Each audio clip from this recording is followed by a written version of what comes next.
Hello friends, and welcome to a new episode of Reality Check. Our age is dominated by the ephemeral and the transient. Cultural deconstruction runs rampant, and a looming nihilism seems to engulf all meaning and existence itself. Yet, the transcendence still manages to break through. Here at Reality Check, we inquire how to conserve the real in a time of deconstruction. Today, I'm glad to be joined by Reverend Dr. Michael Baggot, academic and priest based in Rome. Father Baggot has written a book on transhumanism and is currently running a podcast series called Those Two Priests. He's also actively teaching in multiple institutions in Rome and worldwide. Welcome, Father Michael. Thank you, Jan. It's great to be here. Transhumanism is a realm where promises of utopia and the conquest of human limitations echo through the corridors of technological evangelism. Enter a world where the disciples of Silicon Salvation pledge immortality, intellectual supremacy, and the transcendence of our very biological essence. Behold the utopia where the boundaries between man and machine blur into oblivion, and the elusive pursuit of godhood unfolds amidst the digital expanse. But as the tantalizing symphony of promises crescendos, we must not succumb to the siren call without questioning the perilous undercurrents that lie beneath. And this is, Father Michael, why I have you on board here with me. So let's examine some of the transhumanist premises, shall we? Sounds great. I love the dramatic introduction, but it's very fitting because this is an important movement. Now, you wrote a book on transhumanism. You did a lot of research, and I barely waded through some chapters of it up to this point. But we had many conversations also outside of this interview about transhumanism, and you are actively engaged in conversations. You yourself interviewed a transhumanist on your podcast show before, and it seems like you have a lot to say about this topic. So let me kind of open the floor for you. And when we talk about transhumanism, what do we actually mean? What do we talk about? Yeah, that's a great question. So I often go back to Nick Bostrom, a professor at Oxford University, who was heavily involved in a frequently asked questions document that many of the contemporary transhumanists put together. And in that document, which is available online and very well structured, very clear, probably the best place to look if you're unfamiliar with the movement to hear about it from actual advocates. Bostrom and others speak about how this is an intellectual and a cultural movement that is focused on radically enhancing, radically improving humanity at different levels. They'll usually speak in terms of the physical level. They'll speak of cognitive enhancement to make us smarter. They'll speak of mood enhancement to improve our emotional life. They'll even speak of moral enhancement to make us better people who can make better decisions and drive the future of the world in wiser, better ways. And then they'll also speak of radical life extension, even to the point of a kind of earthly immortality. Now, you can see that the project is focused very much on helping us to transcend our current limits. So we're radically enhanced at all these different levels because we want to transcend the humanity that we've known up to this point. And they'll often speak in very evolutionary terms. Bostrom and others say that we need to understand that we are not at our most advanced stage. And until this point, in many ways, we've been the kind of random byproduct of these blind natural forces. According to them, we're this sort of almost accidental fruit of the evolutionary process. And the defining difference of our era is that now we have the technological tools to actually take this progress and this process into our own hands and direct it according to our wishes and according to our dreams. So it's understood to be this kind of human-driven evolutionary leap, transhumanism going beyond our current limits. But even that is itself a sort of transitional phase to the end goal of many thinkers. which is a post-human stage where we've been changed so radically that we are no longer really in the same category of being as the humans we know today. So for a while, we'll settle for these smarter, faster, stronger, more pleasant human beings, these enhanced kind of super beings. But eventually, we want to get to this post-human state, which is often understood as one in which we go beyond the limits of the body. The body in this movement is typically understood in a pretty negative way as a limit, as a constraint. And so we want to do what we can with technology to improve it as much as possible. But the ideal for many contemporary transhumanists is to become post-human, where we shed this lump of flesh and live a kind of fully digital experience, which also presumably would allow us to achieve a kind of earthly digital immortality. Like in any movement, you're going to have people who have different views about certain issues, but I'd say that broadly is how I would present the movement as understood by most of the leading thinkers. Fantastic, thank you. That it's a great skill when, as a scholar, you're able to summarize movement like that with just a couple of sentences. So much appreciated, and well done, Father. Thank you for that. Now you're touching on a lot of things here, and I feel like we should talk about this for hours, but right. I want to maybe pick one aspect of it to start with. You talk about this idea of overcoming the body. Now, obviously, when you speak to to people interested in medical or biological enhancement, there is a very strong sense of reasoning where they say, well, in the past, we didn't have all of these basic medications, or we didn't have certain types of medications, penicillin, certain prophylactic even medications.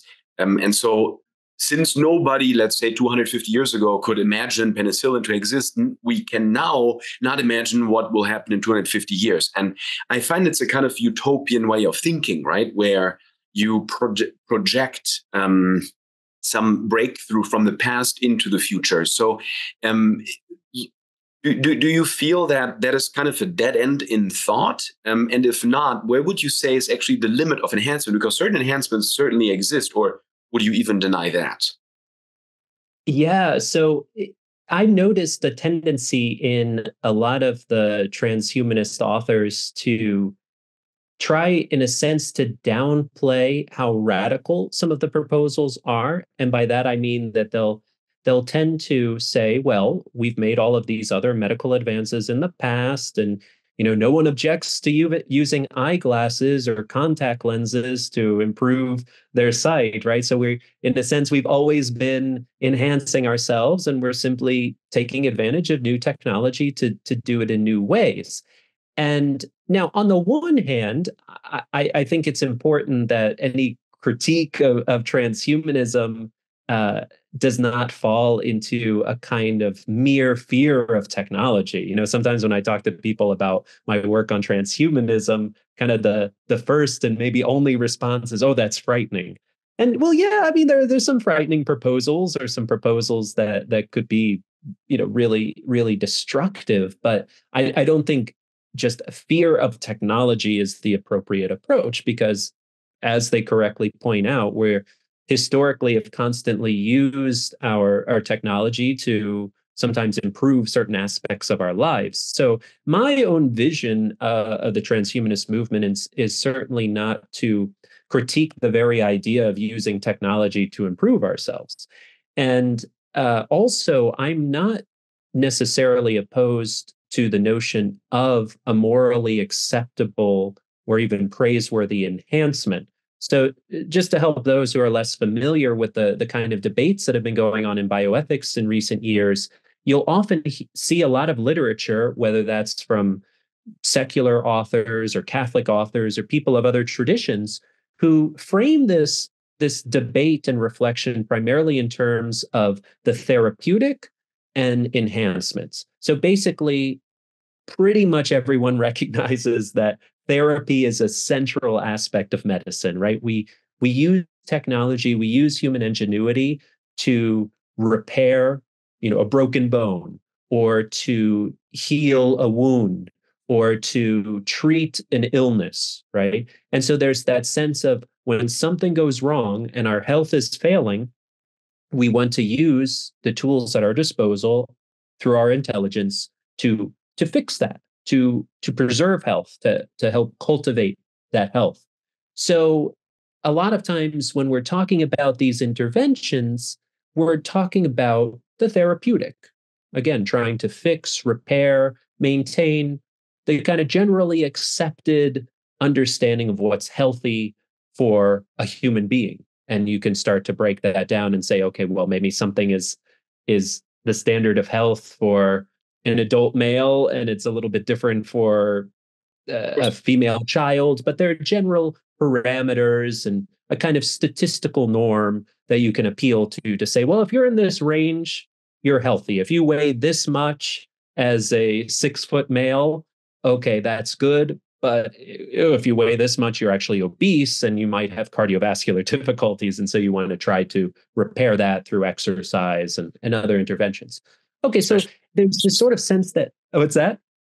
Especially after the Christmas festivities, I think we all feel. Oh, yeah, exactly. I understand. I understand.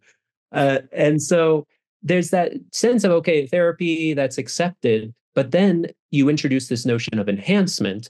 And the trouble is you do see different interpretations, understandings of therapy versus enhancement. But one popular understanding of enhancement is basically you're going beyond the statistical norm of what is appropriate for a person, for a human being of that age and that status, right? So if you go beyond, some use the term, if you become healthier than healthy, right? If you're kind of improving.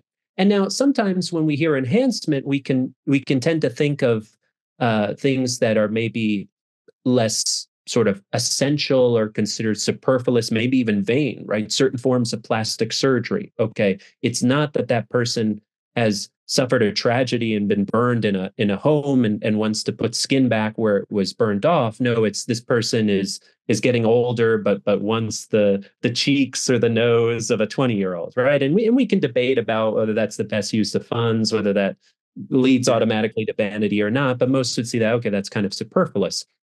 But it's interesting because as other authors like Nicanor Austriaco, who's a great Catholic bioethicist, he's a trained biologist who did his studies at MIT and then discovered a vocation to become a Catholic priest, became a Dominican friar, and was working for many years in the United States, just went to the Philippines where he's doing tremendous work. He continues to run his own lab in addition to his work as a moral theologian. He's been reflecting a lot on this distinction, and I agree with him and some others who say, well, this distinction is helpful, but it's not really sufficient. So we actually do tend to accept certain forms of enhancement already. So the example that he uses, which I think is helpful, is that when you go to the doctor and you have your cholesterol levels checked, right? And my dad just did this, and he's a little concerned about his cholesterol, and you get your LDL levels, low density lipoprotein levels, is kind of the bad cholesterol. You get that checked. And if you go beyond a certain range, the doctor says, well, you want to change your diet and you want to avoid this, but they'll often prescribe statins to you. And this will assist, it will affect the liver and affect the synthesis of cholesterol and in many cases helps to lower your bad cholesterol levels. And it's interesting because sometimes these statins will bring you below the statistical norm of what's considered healthy. So in a sense, you've become healthier than healthy. But so far, to my knowledge, no medical research suggests that that's somehow detrimental to your health. You basically continue on and you have less likelihood of cardiovascular disease, but it's not as though there's some negative side effect. And I don't think it's going to necessarily induce vice or vanity or other issues. So in a sense, we have here what Austriaco and others would call a therapeutic enhancement.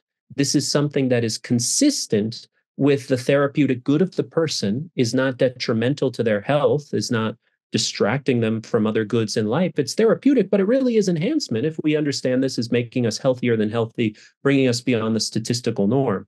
So all of that to say is I'm open to and supportive of the possibility of these therapeutic enhancements of bringing us beyond the statistical norm. My concern is when some of the procedures or the proposals might actually lead to certain negative effects, right? There can be real trade-offs. Susan Levin, who's working more from the Jewish tradition, she's written a great book about transhumanism, and she does a very good job in pointing out some of these trade-offs, right? Say, for instance, in the field of cognitive enhancement, making us smarter, more intelligent. There, the work has been focused primarily in the pharmaceutical realm, right? For a long time, we've known that certain medication has a dual use. So you might use Ritalin to address attention deficit disorder, but you realize, oh, this actually really helps me to concentrate better when I'm cramming for an exam, right? Or you might people likewise find something similar in Adderall, which is used primarily to help people who have narcolepsy and need to be kind of kept more awake and vigilant and attentive so that they're not just falling asleep during the day. Well, if you give that to someone without narcolepsy, in many cases, there's this greater attentiveness, right? And speaking between two academics, who wouldn't want to have, more attentiveness, more concentration? But we find that, it's not that simple. That often there are these trade-offs. So for instance, some pharmaceutical approaches that maybe give you better long-term memory actually negatively affect kind of current working memory, or certain, approaches that through pharmaceuticals that improve your focus can be very good in helping you through kind of repetitive, simple tasks, but they actually begin to inhibit your capacity to move around in different sectors and different fields and make all of these wonderful connections, which are often so key to creative development. So it can sometimes contribute to a greater rigidity, which is ultimately very detrimental in the academic life, right? And this extends beyond the pharmaceutical. So they've done some tests in the possibility of other kind of interventions like transcranial magnetic stimulation. And there's one study that's very interesting is if you do this transcranial magnetic stimulation to the posterior parietal cortex, they find that it improves your ability to, at least the test subjects had a better ability in learning new mathematical knowledge or skills, but actually struggled in employing what they had already learned. Yet if you use the same transcranial magnetic stimulation for the same patients on the posterior prefrontal cortex, they found basically the opposite, that they were much better and quicker in using what the mathematical knowledge they had already learned, but actually struggled to acquire new knowledge. So all of that to bring up this, I think, key point, which comes up again and again in analyzing these proposals, is that there seems to be this great trade-off in the different ideas and efforts to enhance us. So we have to be very careful when we find some sort of technological benefit or pharmacological benefit that we're not doing something that's also kind of a detriment to our health in another way, or that inhibits us from performing really meaningful human activities and pursuing other goods.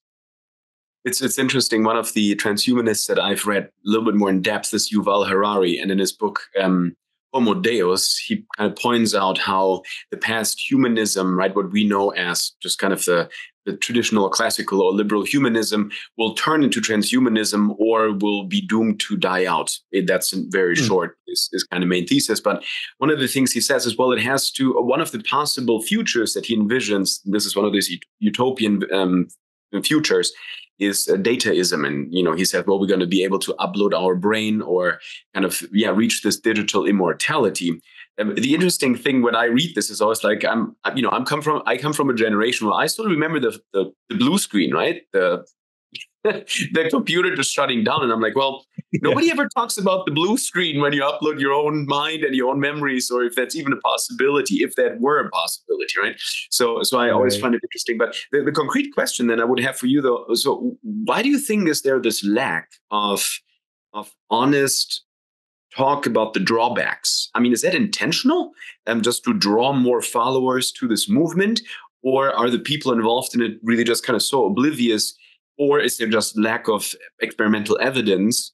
But then obviously the subsequent question would be, well, if there's a lack of evidence due to, lack of experiments, shouldn't we kind of make much smaller steps in order to avoid kind of the grand, like a grand mistaken step, if you know what I mean?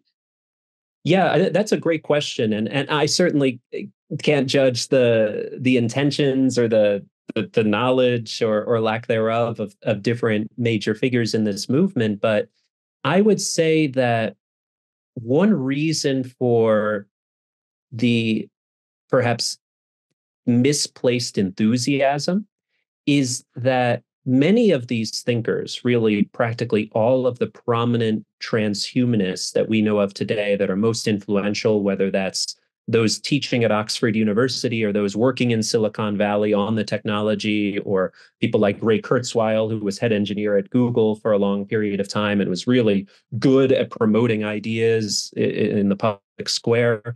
I think almost all of these individuals are working within a very secular framework. Um, and Bostrom is quite explicit about this. In his writings, he says that transhumanism is basically, it shares many of the same goals as traditional religions, but the big difference is that basically we're doing something, right? That we now have the technology to alter ourselves and to take control of evolution, take control of our future, and to heal and to improve and make us smarter and faster and more intelligent and happier. So we can actually do something, and we haven't done everything yet, but we're going in the right direction. And now we have actual practical tools. Whereas in the past, people have relied on these traditional religions that make lots of promises about supernatural, invisible entities and future worlds, but don't really do anything practical on this earth, right? And so there's plenty to critique in that vision, but that is sort of the general idea. The reason I bring that up is because I think if you are working in that secular framework, it makes sense to me that technology becomes, together with this enthusiasm, becomes your last best hope, right? I mean, the transhumanists are intelligent enough to recognize, okay, we haven't achieved digital immortality yet, right? And people still get hurt, and people still aren't benefiting from all of the enhancements we'd like them to benefit from, right? But if you're working in the secular imminent frame, I mean, this is the best you can possibly hope for. And this is all you really have. Like, our ingenuity, our intelligence, our technological developments are the best we can possibly do. And if you want to avoid just complete and utter nihilism, or at least a full embrace of the nihilism, then you're going to want to cling to this hope and go forward and say, we're not there yet, but we'll get there. And people like Ray Kurzweil and others say, well, 2045 is the year of immortality. It's the year of the singularity, where computers reach a point of super intelligence where they can do everything humans can do, but better and far more quickly and more efficiently. And there will be this kind of wedding of human and machine to the point where maybe even humans will become outdated and just one link in the evolutionary chain and set aside so that a new generation or new reality can go forward, right? I think it makes a lot of sense that you have to live with these kind of earthly hopes to save yourself from complete and utter despair, because this is the best we can possibly do. So I think, they're aware of the limits, but they're not really necessarily sure or able to think beyond the imminent frame to say, okay, well, maybe there are aspects of our enhancement, our improvement, our future that do not depend solely on our technological progress. That's really fascinating because it places transhumanism as a sort of a surrogate or even just an alternative religion, but under the guise of being completely secular. And so Yeah. there's an interesting point in your dissertation that I picked up on, and I mean this. I think maybe actually your grand thesis. There is a trans in the Christian belief as well, right? It's just not transhuman, but it is what Christian doctrine calls transfiguration. So, and I want to kind of just hone in on that for a moment here. It seems that transhumanism is a sort of secular yearning for transfiguration. Now, you are a priest, so you would be the best person to ask. What is transfiguration, and what would the secular surrogate of that look like? Right. Yeah, great question. So the Transfiguration is this key event in sacred scripture. It's narrated by multiple evangelists, and it involves in all three accounts in the three synoptic gospels, it involves this really glorious, surprising revelation, manifestation of Christ's divinity and power and splendor, specifically to three apostles. So we know reading the scriptures that Jesus spent a lot of time with his 12 apostles who he gathered and informed. But even within that group, he had these three who were very privileged to have certain experiences with him. Sometimes they were challenging experiences. These three, Peter, James, and John, were brought to the Garden of Gethsemane to suffer with the Lord and pray with him, though they fell asleep, so they didn't really do what they were supposed to do. So sometimes they were brought to great difficulty. Keep them awake. More Ritalin or more Adderall. Exactly. If only they had the right the right enhancements.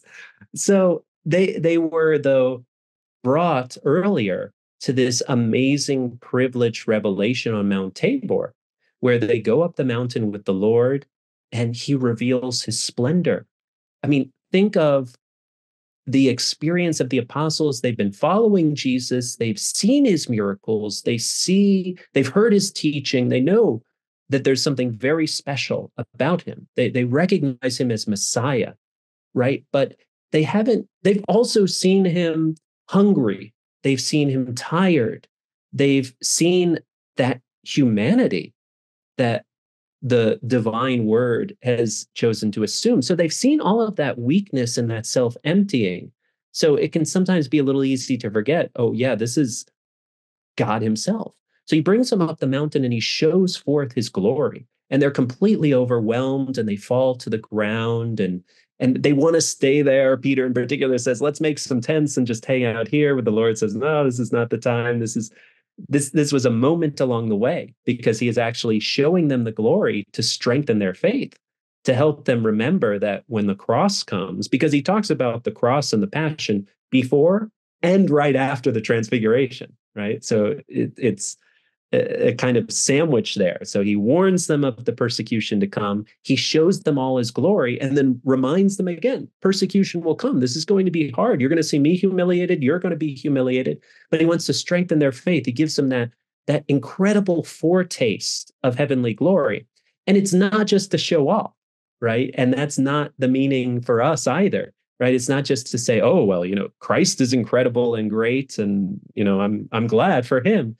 It's a reminder of what all of us are called to. That same Peter who went up to Mount Tabor and saw Christ in his glory will later write in his second letter in the very first chapter that we as Christians are called to a participation in the divine nature. Now, if this were not in scripture, it would sound blasphemous, right? I mean, this is a well-formed Jew who had monotheism hammered into him. Like, he knew full well the distinction between the creator and the creature and all the temptations to idolatry. And yet, as a Christian, inspired by the Holy Spirit, he can write that we as Christians are called to share in, participate in the divine nature. So all of us then are called to be transformed, in that sense, transfigured, to be elevated into the divine life. St. Paul has this beautiful passage in 2 Corinthians chapter 3, where he talks about how we're called to gaze upon the Lord with unveiled faces and to be transformed from glory to glory.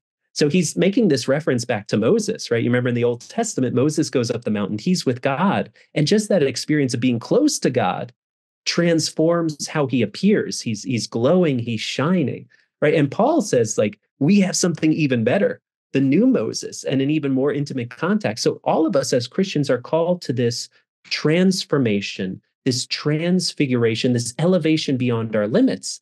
And that's why I really see the secular transhumanist movement as, perhaps often unconsciously, a kind of retelling, a sort of parody of the Christian story. Because the great goal is for this transhumanism, this post-humanism, to go beyond our limits.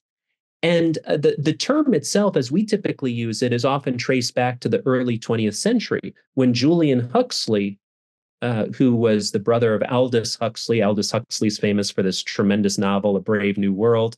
Julian Huxley was the head of UNESCO, this UN commission for culture, science, and education. Julian had written in an essay about the way in which we could use technology to move beyond human limits and to improve ourselves radically. So in many ways, that is the conception and understanding of transhumanism that people like Bostrom or Julian Savulescu or Anders Sandberg or other prominent transhumanists like Ray Kurzweil take. But if we go back into history, it's amazing to see that many, many centuries before, the term transhumanar in Italian was used by the great Catholic Christian poet Dante. So Dante, who's basically developing the Italian language, in the Paradiso, the first canto or the first section of the Paradiso, his journey through heaven, speaks of transhumanar. And in that context, he's not saying, well, we need to take more drugs or we need to pursue this technology. He's now in the presence of the saints. And he's saying these saints have gone beyond human limits. Like, these saints are more glorious and splendid and wonderful than we could ever be through our own limits. And it's a reminder of what has, in a sense, already happened to us in baptism, right? Because our share in the divine nature begins in baptism. It's the seed of glory. It's divine life. It's grace. It's that share in the divine nature. And so we already have that gift. And that gift really does make us transhumanized, right? In the sense that we go beyond the limits of sin. We are able to perform acts that we could not perform otherwise, starting with acts of the theological virtues, faith, hope, and charity. And then you receive all of the great gifts of the infused moral virtues, right? It's interesting that when the church looks at saints or potential saints, that when she considers whether to declare someone a saint in a process of canonization, the question is not so much, did they do really weird things? Did they fly around? Did they levitate? I mean, maybe they did, maybe they didn't. But the main question is, first, did they live lives of heroic virtue? Like, basically, were they so virtuous that you could step back and say, I don't know how they did it. Like, this goes beyond just a really disciplined lifestyle, right? This is not just, okay, he went to the army or she's watched some self-help videos and is very organized. No, this is heroic virtue, acts of courage, acts of perseverance, acts of faith, acts of charity, even of chastity under certain duress or threats. Have they lived lives of virtue that go beyond human capacity, right? Basically, in a sense, the church has asked, was this person transhumanized? Like, does this person really live out the consequences of authentic Christian transhumanism? And so I think that God has a story. I know God has a story, he has a narrative, he has a plan of life. And in a sense, we really can't escape it. We may say that we reject him, and we may want to close ourselves off from him, but in the end, we can't fully escape his story. We're just going to ape after it. We're going to retell it. We're going to give parodies, inferior versions, imitations of that first beautiful story. Yeah, there's an author who really helped me even further in this. I mean, I started to notice all of these parallels between Christianity and secular transhumanism. And one of the authors who really captures this so well is Megan O'Giblin. And she's wonderful in the sense that she has experienced firsthand both Christianity and secular transhumanism. So she was raised in a Protestant kind of evangelical, maybe even fundamentalist environment. And she went through extensive training, including university level theological studies. Unfortunately, she had a falling out with that Christian upbringing, and then came across a copy of Ray Kurzweil's book about intelligent machines. And to his credit, I mean, he was writing about this in the early 2000s, well before ChatGPT. Like, he has been reflecting on intelligent machines for decades, to his credit. And so she read this book. She was fascinated. She started to get into the world of transhumanism. She basically became herself a self-described transhumanist. But then, because of her theological training, she started to say, wait a second, I see a lot of parallels here. And it made her uncomfortable because she thought, wait, I tried to get away from Christianity because I thought it was irrational. I thought it was outdated. I wanted something that was more scientific and reasonable. And then she started to realize, wait, in many ways, this is a retelling of Christianity in kind of techno-scientific jargon, but without always real scientific grounding, right? And she started to see, wait, this movement, in a sense, is asking for just as much, if not more, faith and hope in this uncertain future of the singularity, which to her seemed like Christian apocalyptic theology. Always includes sacrifice, right? Sacrifice now for the greater, better future. So it has all of the elements of religion in that sense, right? Right. But I think it's wonderful to consider. I mean, yeah, it's unfortunate that so many people have to go through this kind of harrowing process. But I think it's wonderful to recognize that basically Catholic Christianity, in its richness, actually offers even more than anything that secular transhumanism could dream of, right? In a sense, my problem with the secular transhumanism is not that it's trying to give us too much or do too much, and I, as a outdated believer, have to come and say, no, just settle down and be content with this valley of tears and so forth. No, my critique of secular transhumanism is basically, no, you're settling for too little.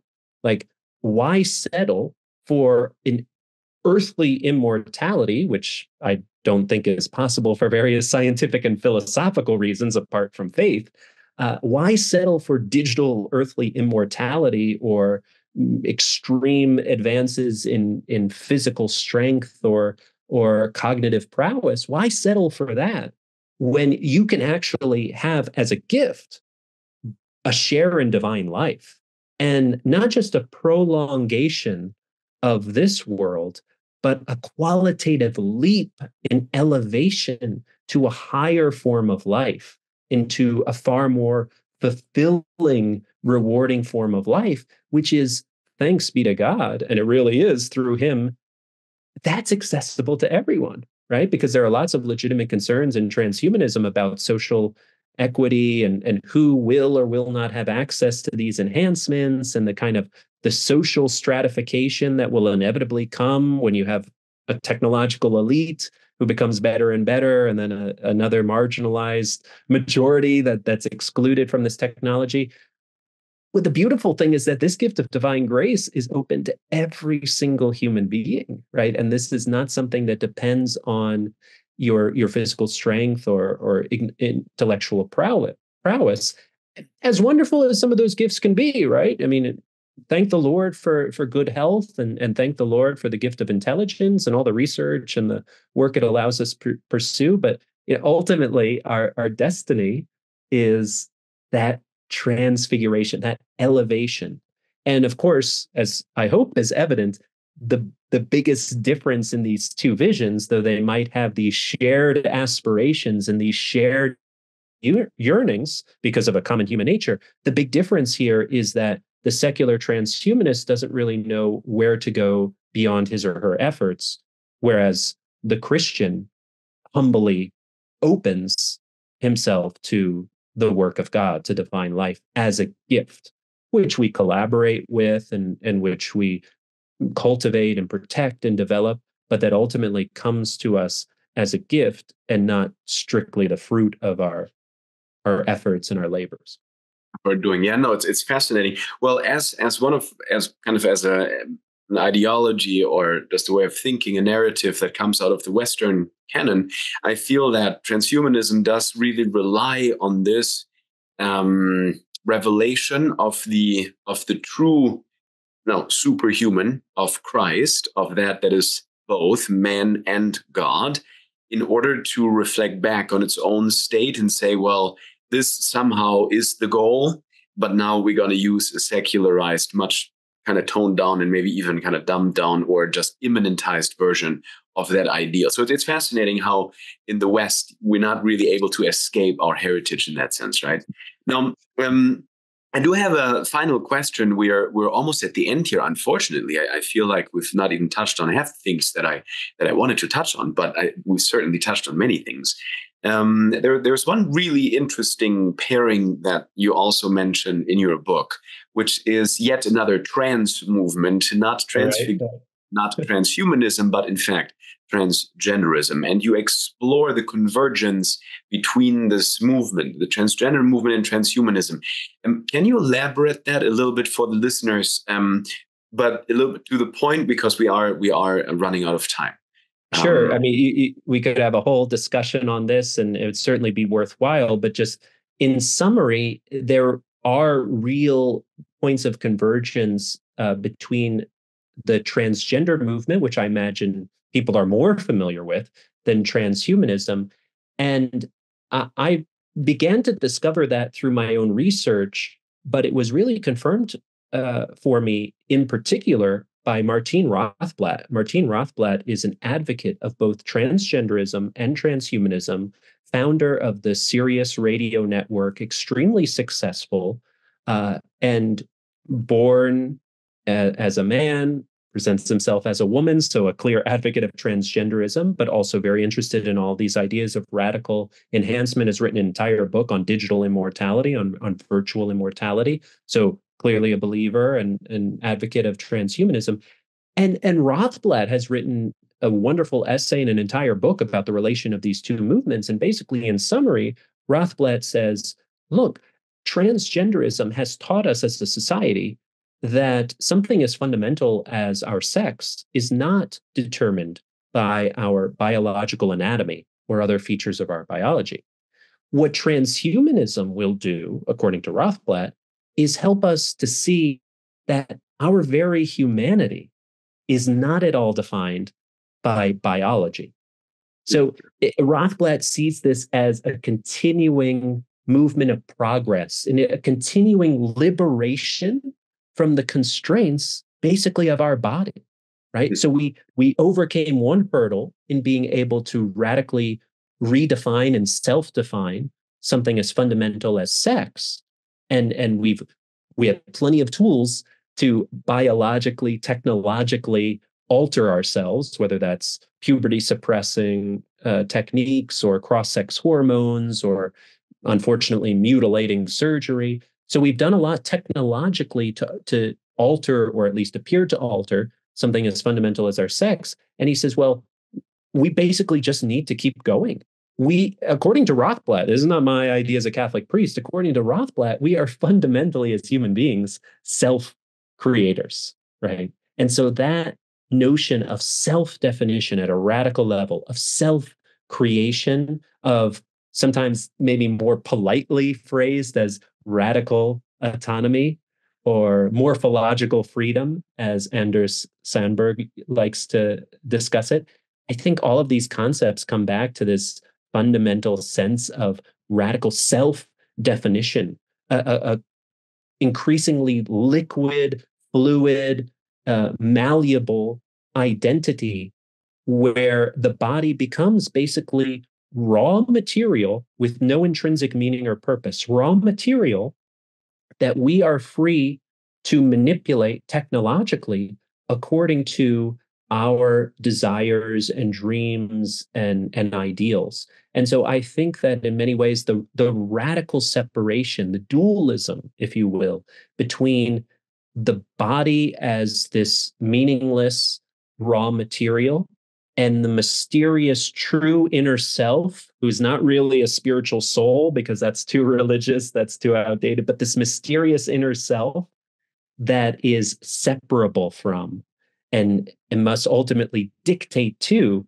the raw material of the body. I think that's the anthropological underpinning of transgenderism. It's there certainly in transhumanism, but hey, it goes way back, as you know, in Western philosophy. So I very often say, when you're looking at transgenderism or transhumanism, you're dealing with new technologies, but very old philosophies, right? I think we have to go back and go through and see the roots of this radical anthropological dualism, the separation of the true inner self and the outward external body. I talk a lot in elsewhere, and I'm working on a book chapter right now on the technocratic paradigm, right? Basically, this idea of just using technology to manipulate meaningless raw material, whether that is in the external world or now our own bodies, right? The sense that there is no inbuilt purpose or finality or meaning to the world.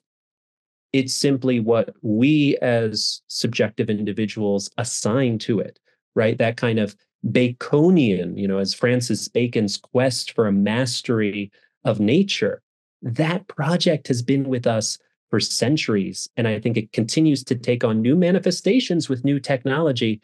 But what's, I think, most fundamental is the underlying philosophy, the vision of the human person. And it unfortunately becomes quite literally self-destructive, right? Because what we might do with the best of intentions and the noblest ideals of improving humanity ends up quite literally mutilating and even destroying us. I mean, that's a great irony, I think, of the one of the main dreams of post-humanism, right? It's a proposal to preserve humanity by removing a fundamental, essential aspect of humanity, namely our corporality, our body, our animality, right? Right. It's to preserve humanity by destroying humanity, ironically and sadly. But thankfully, Catholic transhumanism as an alternative proposal where we are transhumanized, transfigured, not rejecting our body, but experiencing our body in a glory that exceeds our greatest expectations.